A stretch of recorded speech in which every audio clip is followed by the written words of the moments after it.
Hai, perkenalkan saya Balkis Hawa, seorang pembelajar yang tertarik pada dunia strategi digital, sistem informasi, dan transformasi teknologi.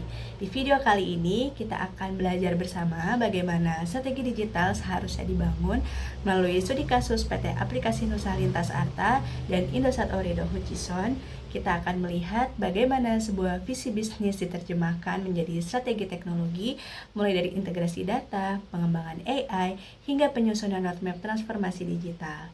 Yuk kita mulai! Kalau kita melihat beberapa tahun terakhir, hampir semua perusahaan memiliki tujuan yang sama. Mereka ingin menjadi perusahaan digital. Mulai dari perbankan, manufaktur, rumah sakit, hingga perusahaan telekomunikasi. Semuanya berlomba mengadopsi AI, cloud computing, big data, dan berbagai teknologi terbaru. Namun, ada satu kesalahan yang cukup sering terjadi. Banyak perusahaan menganggap transformasi digital sama dengan membeli teknologi baru. Padahal, memiliki teknologi yang canggih belum tentu membuat bisnis menjadi lebih baik. Misalnya, bayangkan sebuah perusahaan memiliki sistem CRM, ERP, dashboard, aplikasi mobile, hingga platform AI. Kelihatannya lengkap, tetapi ternyata data pelanggan berada di sistem yang berbeda. Data keuangan berada di aplikasi lain, sementara data operasional tersimpan di database yang berbeda lagi. Akibatnya, setiap kali manajemen ingin mengambil keputusan, mereka harus mengumpulkan data dari berbagai sumber terlebih dahulu. Prosesnya menjadi lambat. Disinilah kita mulai memahami bahwa masalahnya bukan kekurangan teknologi, masalahnya adalah bagaimana teknologi tersebut saling terhubung. Salah satu contoh menarik yang dapat menggambarkan kondisi tersebut adalah Lintas Arta. Mungkin sebagian dari kita lebih mengenal Indosat Ooredoo Hutchison dibandingkan Lintas Arta. Padahal Lintas Arta memiliki peran yang sangat penting dalam menyediakan layanan ICT untuk pelanggan enterprise. Layanan yang dimiliki pun cukup lengkap, mulai dari cloud computing, data center, cyber security, hingga infrastruktur GPU untuk mendukung komputasi AI. Sementara itu, Indosat Ooredoo Hutchison sendiri memiliki visi yang cukup besar, yaitu bertransformasi menjadi AI Tech Co.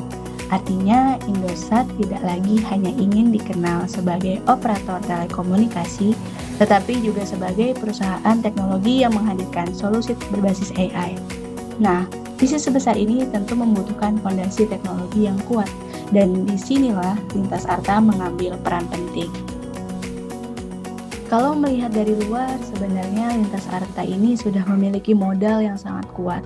Mereka memiliki data center, cloud platform, cyber security, bahkan GPU infrastructure. Namun ketika dianalisis lebih dalam, tantangan yang dihadapi ternyata bukan pada kurangnya teknologi. Justru tantangan utamanya adalah bagaimana seluruh sistem tersebut bisa bekerja sebagai satu kesatuan. Masih terdapat fenomena data silo, artinya data berada di berbagai sistem yang belum sepenuhnya terintegrasi. Kemudian masih ada proses yang memerlukan koordinasi manual. Selain itu, terdapat beberapa sistem inti yang masih memiliki risiko single point of failure. Semua tantangan tersebut sebenarnya cukup umum terjadi pada organisasi yang sedang berkembang. Dan justru disinilah strategi digital menjadi penting. Karena strategi digital tidak hanya menjawab teknologi apa yang akan dibeli, tetapi juga bagaimana teknologi tersebut dapat menciptakan nilai bagi bisnis. Dari hasil analisis, terdapat beberapa inisiatif yang menjadi prioritas.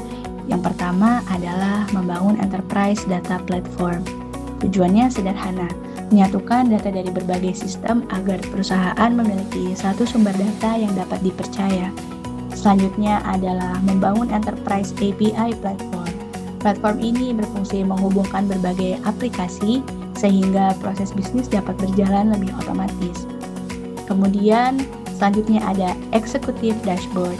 Dashboard ini membantu manajemen memperoleh informasi secara real-time sehingga keputusan bisnis dapat dibuat lebih cepat. Nah, setelah fondasi data terbentuk, langkah berikutnya adalah membangun Customer 360 Platform. Dengan platform ini, perusahaan dapat melihat pelanggan secara lebih menyeluruh. Tidak berhenti sampai di situ, karena perusahaan juga ingin mengembangkan layanan AI, maka dibutuhkan juga AI Governance Committee. Tujuannya adalah memastikan bahwa implementasi AI berjalan secara aman, etis, dan sesuai regulasi.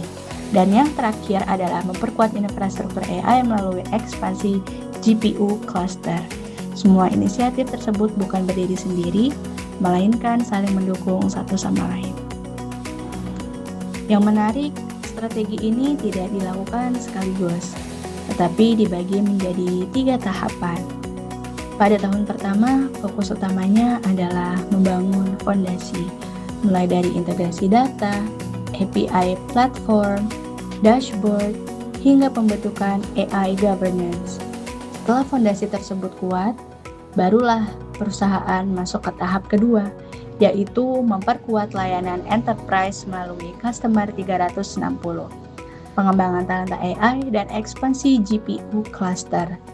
Kemudian untuk tahap jangka panjang, perusahaan bisa mulai mengembangkan enterprise AI platform, digital twin infrastructure, intelligent network automation, hingga knowledge management system. Roadmap seperti ini menunjukkan bahwa transformasi digital bukan sprint, melainkan marathon, tidak harus cepat tetapi harus memiliki arah yang jelas.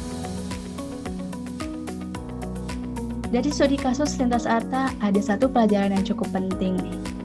Keberhasilan transformasi digital ternyata tidak ditentukan oleh seberapa canggih teknologi yang dimiliki perusahaan, tetapi oleh seberapa baik teknologi tersebut mendukung strategi bisnis. Teknologi hanyalah alat, data menjadi fondasi, dan strategi adalah arah yang menentukan kemana perusahaan akan bergerak. Karena pada akhirnya, perusahaan yang berhasil bukanlah perusahaan yang memiliki AI paling canggih, melainkan perusahaan yang mampu menggunakan teknologi untuk menciptakan nilai bagi bisnis dan pelanggannya.